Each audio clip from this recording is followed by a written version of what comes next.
Divers uncover a shipwreck before noticing a clue about the original owner.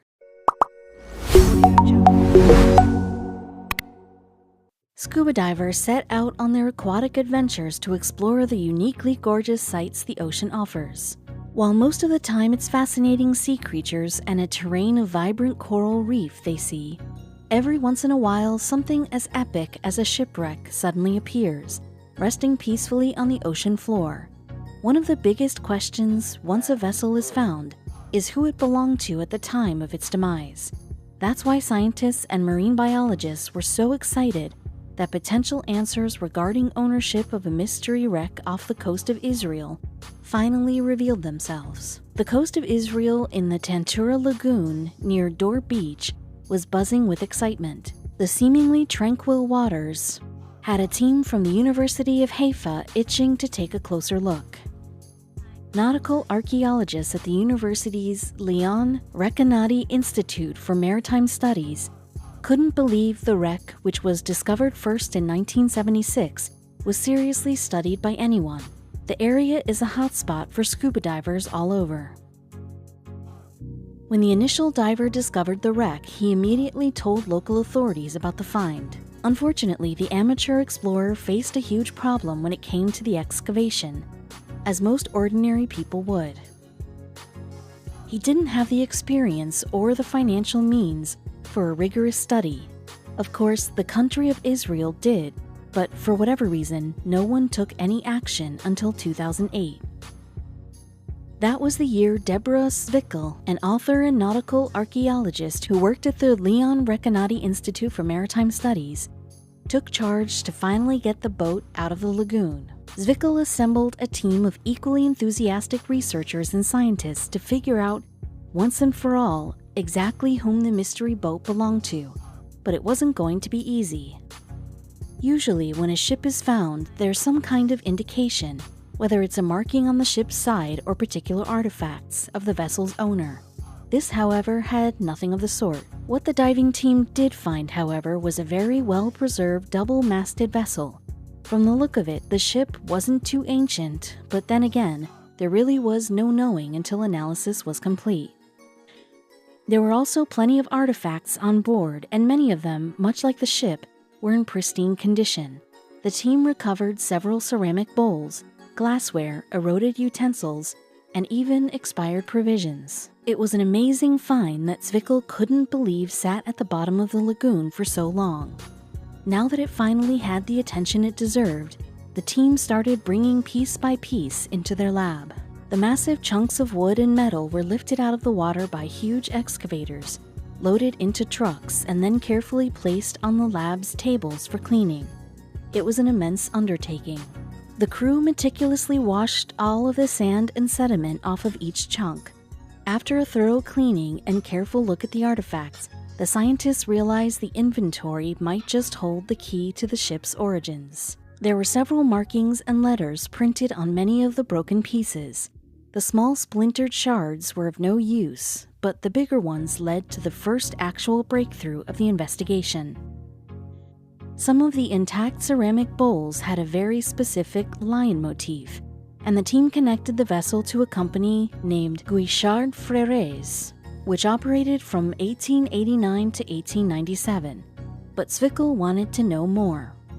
Evidence of whom the ship belonged to was still very much lacking, so Zwickel teamed up with a graduate student named Mickey Holzman to comb through old documents from the wreck's era.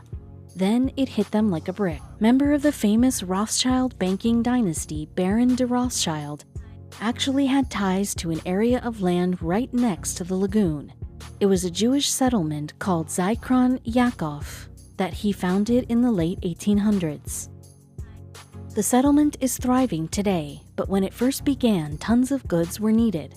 So Rothschild purchased 3 ships to transport materials to and from the area. According to documents, only 2 of the ships were accounted for. Based on this evidence, Zwickel and the team had a strong inkling the ship in the lagoon was Rothschild's 3rd undocumented craft. More tests will occur, of course, but at least they know the boat originated on Earth. Some researchers can't even make that assumption. The Swedish Ocean X diving team, led by Peter Lindberg and Dennis Asberg, didn't expect to find much while treasure hunting 300 feet from the surface of the northern Baltic Sea. After all, the water is freezing, dark, and difficult to navigate. They were trying to find the remnants of an old shipwreck, so they were keeping an eye out for anything oddly shaped and weirdly colored. It was a slow, quiet work on the sea floor until the eerie silence was punctuated by a beep. The beeping came from their sonar equipment, which seconds before had shown only murky blackness. Now, however, its screen was covered with a mysterious sight, a tall, mountainous structure surrounded by rock. This turned out to be a canyon made out of stones, sand, and molten rock. But what really caught their eye wasn't at the bottom of the deep, dark cavern. Instead, it was just a couple feet nearby. "We were really surprised and puzzled," Dennis said of the new discovery. "We were thinking, this is not a wreck." It was easy to verify Dennis's theory that their new discovery wasn't a shipwreck, but its true identity was more difficult to figure out. If you're an explorer worth your salt, you don't immediately jump to extraterrestrial conclusions as soon as you see something unusual. Peter and Dennis then were quick to bounce around some logical explanations for the object. First, they thought it was some kind of submarine left over from World War II, or perhaps an old battleship gun turret. But each time they referred back to the blurry sonar image, they couldn't shake the feeling that it was something else entirely. The object was a circle about 200 feet in diameter, with odd rivets and cracks across the top. The image they captured was so grainy, however, that it was difficult to see much else, so they returned a year later, but this time with backup. "It could be something really awesome that we found," Dennis said, and he hoped that backup in the form of more advanced equipment would answer the biggest question about the object: what the heck it even was. But they immediately encountered an issue. The problem wasn't the clarity of the image, but the equipment itself. It just wouldn't take a photo. According to the explorers, every time the cameras got close to the object, they would cut out completely. Stefan Hogerborn, a professional diver with Ocean X, was baffled by the malfunctions. "Anything electric out there stopped working when we were above the object," he claimed. Though the team was at a loss, one group of people quickly came to the rescue. See, the sonar photo of the structure had leaked online despite Peter and Dennis's claim that they wished to keep it totally quiet. It wasn't long before the internet took in the object's rivets and cracks and arrived at a sound conclusion. "Yeah, definitely the Millennium Falcon," one person commented on a news story about the discovery. "It's true that the object's appearance looks strikingly like Han Solo's beloved spaceship, but could it really be an object from outer space?" What really piqued the interest of the explorers wasn't the size or shape of the object, but what it appeared to be made of: metal. After all, why would a 200-foot object made of metal be chilling on the ocean floor? The theory that the object was actually metal and not a rock formation only intensified the spaceship rumors. So in order to ease the public and their own nagging curiosity, Peter and Dennis opened the mystery up to experts, and the experts had thoughts. Scientist Charles Paul said the original grainy image was sediment dropped from a fishing trawler, a school of fish, or even something as simple as a pile of rocks. The spaceship theory, he claimed, is curious and fun, but much ado about nothing. Another scientist, Goran Ekberg, agreed that the finding looks weird since it's completely circular, but nature has produced stranger things than that. The most incinerating claim, however, came from an actual expert on extraterrestrial life. Doubtful of Peter and Dennis's motives, Jonathan Hill of Mars Spaceflight Facility said, "Whenever people make extraordinary claims, it's always a good idea to consider whether they are personally benefiting from the claim." Still, Peter and Dennis had at least a little support. Geologist Steve Weiner claimed that, according to his own tests, the structure was not a geological formation. He was even quoted supporting one of the most outlandish claims. The object, Steve claimed, was made out of metals which nature could not reproduce itself. Peter hoped this kind of support from Steve would solve the mystery of the sunken ship and help his team go further than ever before with their research. In 2019, Peter suggested that Ocean X may return to the object with an entire camera crew in tow. With a TV series, Peter hoped more light would be shed on the object's identity. As for now, they are at least sure about one thing. There is something we don't usually find in nature sitting in the depths of the Baltic Sea, Peter concluded. Whether or not this is true is still anyone's guess, but as any good explorer knows, the mystery is the best part of the expedition. If they want to preserve their find, they'll need to work quickly. The Baltic Sea is a hotspot for explorers. Swedish archaeologist Jim Hansen from the Stockholm Maritime Museum, for instance, received an unexpected phone call. It came from workers who found something rare in its waters. A construction crew had to halt the renovation of a quarry in Stockholm when they came across a big surprise in the dirt. Like the Ocean X team, none of them could at first identify the mystery object, but it looked to be made of wood. Very old wood. Doubling Jim's interest was the location of the quarry. It was on Skeppsholmen Island, smack dab between Center City Stockholm and the Baltic Sea. If you were to visit the island today, you would mostly come across charming tourist attractions, but that hasn't always been the case. Historically, Skeppsholm served as a prime military location for Sweden. It acted as a waypoint where officials could send out troops and supplies, as well as a line of defense against any powers attempting to invade Stockholm. In other words, it was rich with military history. Jim and some of his colleagues ran over to inspect the construction site. As they surveyed the wooden beams lying deep beneath the ground, Jim was immensely grateful the workers hadn't interfered anymore with the object.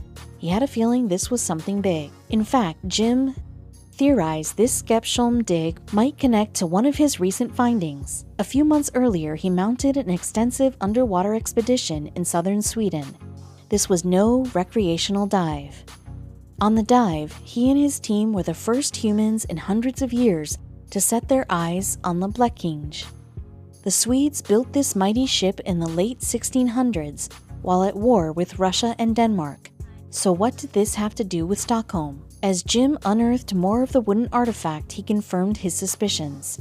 They were looking at a ship, perhaps one of the most important vessels in the history of Sweden. However, Jim knew he couldn't get ahead of himself. To determine the exact identity of the mystery vessel, Jim and other scientists got down and dirty in the pit. Specific details within the ruins would tell them everything they needed to know. Jim turned his attention to some of the best preserved timbers. You could actually see the axe marks where the shipwrights cut and fit together the wooden beams. That wasn't all that caught Jim's eye either. By taking just a small sample of wood, small enough to not damage the overall vessel, they could figure out what time period the ship was from. Jim shipped the fragment off to the lab for radiocarbon dating. Jim's team came back with good news. The oak timbers were from 1612 or 1613, meaning the ship's construction wrapped up a couple years after. Fortunately, the Maritime Museum had detailed records of all the major vessels built in Sweden. Using the records and some other clues, including this ornamental copper plate, Jim surmised they'd found the famous scepter. It seemed almost too good to be true. After all, it was the flagship of the greatest Swedish monarch of all time. The tactical brilliance of King Gustavus Adolphus the Great transformed Sweden into a major European power back in the 17th century. He commissioned the scepter to lead a fleet to conquer nearby Latvia. The ship never made it. As it approached the Baltic coast, the scepter suffered heavy damage from a storm. It turned back to Sweden and never sailed on a major voyage again. But how did it end up beneath a historic island in Stockholm? Historians could not find any record of a shipwreck in Skeppsholmen. However, Jim had a wild suggestion. Maybe Gustavus sunk it on purpose. It was, after all, a regular practice for the Swedish Navy to sink retired vessels to provide a foundation for new shipyards. Now that Jim and his team unearthed the top deck of the famed warship, they had to decide what to do next. A couple individuals raised the possibility of restoring the scepter. After all, there was precedent for such a course of action. Historians salvaged another sunken 17th century ship, the Vasa, in 1961, and put it on display at the museum. The impressive restoration soon became one of the most noteworthy cultural sites in all of Sweden. Could the scepter follow in its footsteps? Unfortunately, Jim knew it was not to be. While the scepter had multiple decks in its prime, none of them remained in good enough condition to warrant the restoration. The project would simply cost too much for too little reward. Nevertheless, Jim and his colleagues chalked up their discovery as a major victory. He explained, "It's a really important find because the ship is from the generation before Vasa, so we can see the technical building methods that were used, and it can help us understand what went wrong with the Vasa as well." In other words, the knowledge attached to an artifact is always more important than the object itself. Plus, it will certainly lead to even bigger finds in the near future. Who can say what other secrets Jim Hansen will uncover in his hometown?